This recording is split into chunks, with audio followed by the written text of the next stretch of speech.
Monsieur le ministre de l'Intérieur,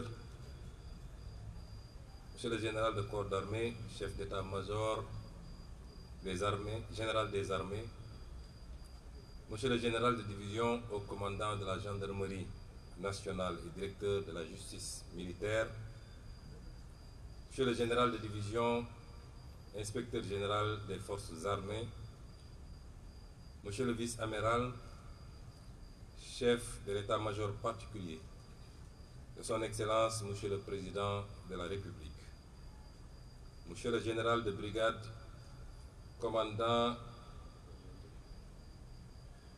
la brigade nationale des sapeurs-pompiers, Madame, Messieurs les officiers généraux, Monsieur le colonel, commandant la zone militaire numéro 1, Monsieur les officiers, sous-officiers et militaires de rang, et militaires du rang, chers grands anciens, mesdames et messieurs, chers invités à vos rangs, titres et qualités.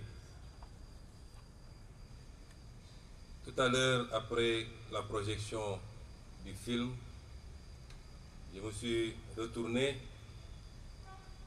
vers Monsieur le Semga pour lui poser la question de savoir est-ce que ce film serait projeté à la télévision nationale et dans tous les autres médiums.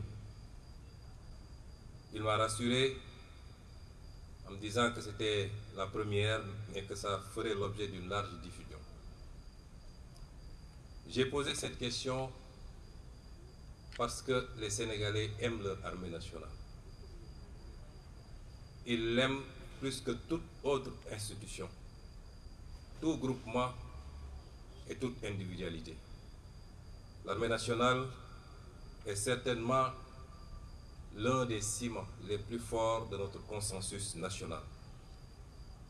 C'est donc avec un plaisir et un grand sentiment de fierté que je me joins aujourd'hui à vous, Monsieur le ministre des Forces armées, accompagné des membres du gouvernement, pour présider cette cérémonie officielle de lancement de la campagne nationale de solidarité au profit des militaires blessés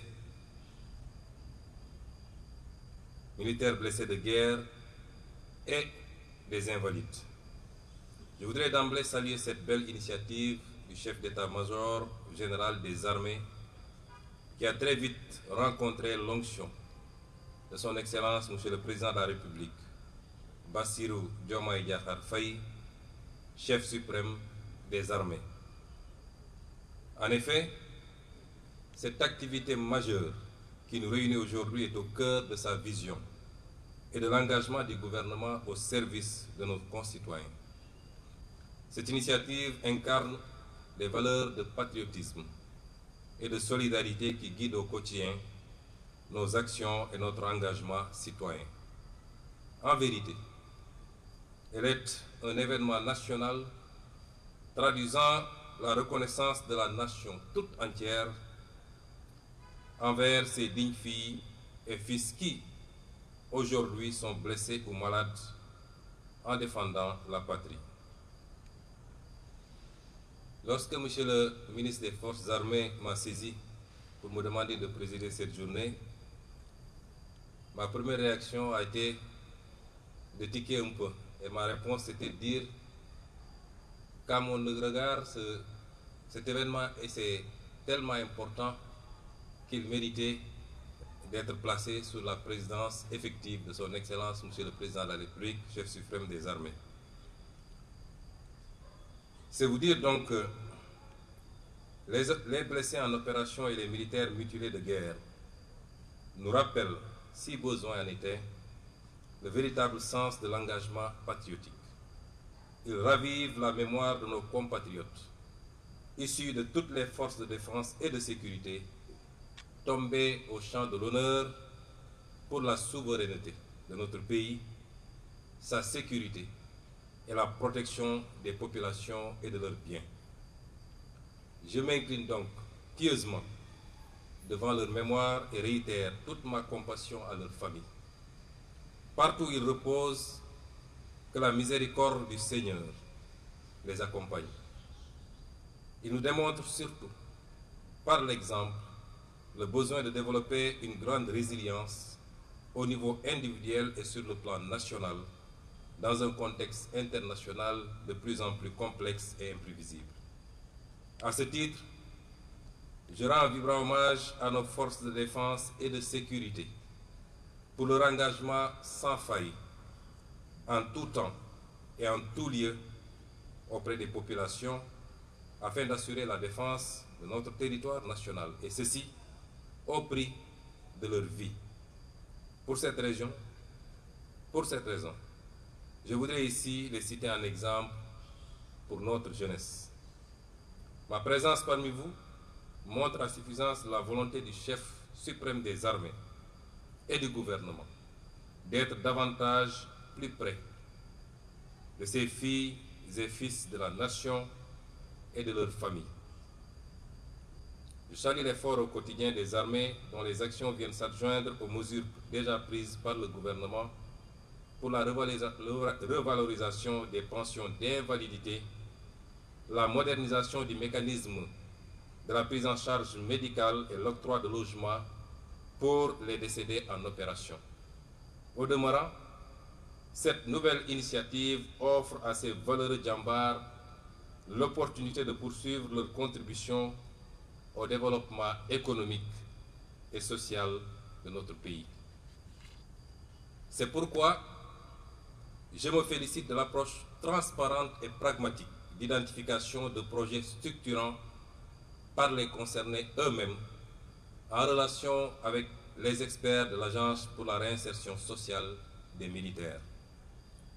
Dans cette perspective, je vous invite, chers djambars, à vous organiser autour d'une entité fédératrice et à vous engager pour un emploi optimal des ressources qui seront mobilisées. Au-delà de l'autonomie procurée, cette démarche vous offre l'opportunité de vous insérer dans l'environnement économique actuel et à jouer votre rôle en parfaite harmonie avec les initiatives gouvernementales. Je puis vous assurer du soutien indéfectible du chef suprême des armées et à tous les services du gouvernement dans la mise en œuvre de cette belle initiative. Au-delà de la volonté du Dello Njukkal, signe de reconnaissance des sacrifices que vous avez consentis, cet élan de solidarité est une manifestation de la communion armée-nation, notion très chère à son Excellence le Président de la République. Et les armées auront constaté que depuis l'avènement de son Excellence à la magistrature suprême, rien quasiment ne se fait dans ce pays sans l'implication directe des armées. Une valeur cardinale traduisant toute la fierté de nos compatriotes pour le professionnalisme de leur armée et qui constitue un véritable levier de construction citoyenne. Ainsi, j'invite tous nos compatriotes, en commençant par les membres du gouvernement et tous ceux qui sont investis d'une responsabilité, à se joindre aux armées pour soutenir nos djambars frappés d'invalidité dans le financement de projets viables et durables. Je réitère mes félicitations et encouragements au ministre des Forces armées, au chef d'état-major général des armées et à tous les acteurs impliqués dans l'organisation de cet événement important. Je remercie également les partenaires qui se sont déjà manifestés en donnant l'exemple pour accompagner cette cause nationale. Sur ce, tout en vous souhaitant un succès éclatant, je déclare ouverte la campagne nationale de solidarité Dello Njukkal aux militaires blessés en opération et mutilés de guerre. Soyons tous solidaires de nos djambars. Je vous remercie de votre aimable attention. On nous tue, on ne nous déshonore pas.